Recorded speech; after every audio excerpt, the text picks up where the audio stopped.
Picture this. Me, a microphone and a spotlight. Sounds like a dream, right? Now add a huge, hairy spider casually dangling from the ceiling directly above my head.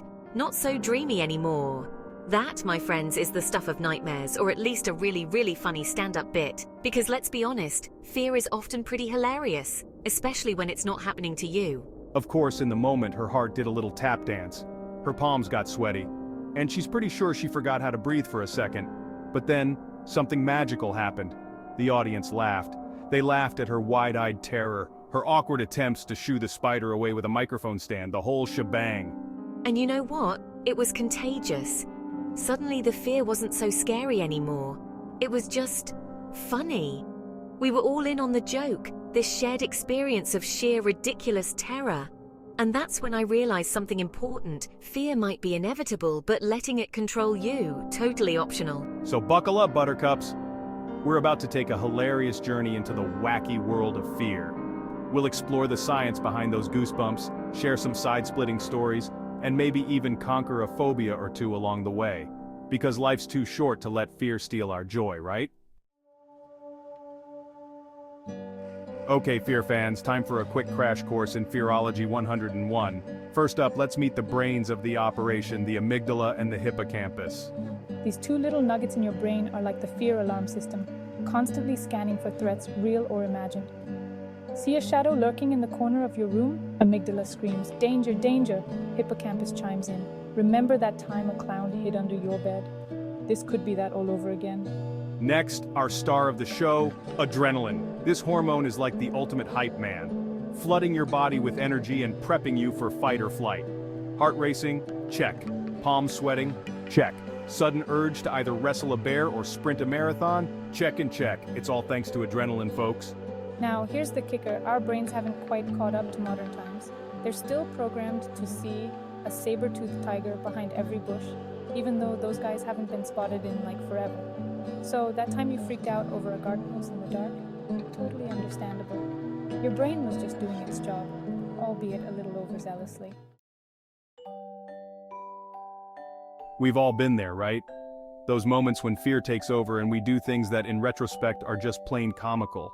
Like that time I thought a raccoon was a burglar and called 911, only to have the officer shine his flashlight on a very confused, and probably slightly offended, trash panda. Or the time I swore off swimming after watching Jaws, convinced a great white was lurking in my bathtub. Spoiler alert, it was just a rubber ducky. And don't even get me started on my fear of heights. I once rode an elevator with a glass floor, convinced it would plummet to the earth at any second. I spent the entire ride plastered to the back wall, eyes squeezed shut, muttering what I'm sure were very eloquent prayers. The other passengers, they thought it was a hoot. But you know what? It's these moments, these hilarious misadventures fueled by fear, that make life interesting. They remind us that it's okay to laugh at ourselves, to embrace the absurdity of it all, because sometimes the best way to conquer our fears is to find the humor in them. Section 4. Ever brought a sword to a fly fight? Your turn. Now it's your turn. Spill the tea, folks. What are some of your most irrational, hilarious, or just plain weird fears? Do you break out in a cold sweat at the sight of a clown? Does the thought of public speaking make you want to crawl under a rock and hide? Or maybe you have a deep-seated fear of, I don't know, garden gnomes? Hey, no judgment here. Share your stories in the comments below. Let's create a judgment-free zone where we can laugh, commiserate, and maybe even learn a thing or two about ourselves and our quirky little fears. Because remember, you're not alone in this. We all have fears, big and small, rational and utterly ridiculous. It's what makes us human. So, go ahead, hit that comment button, and let's have a good laugh together.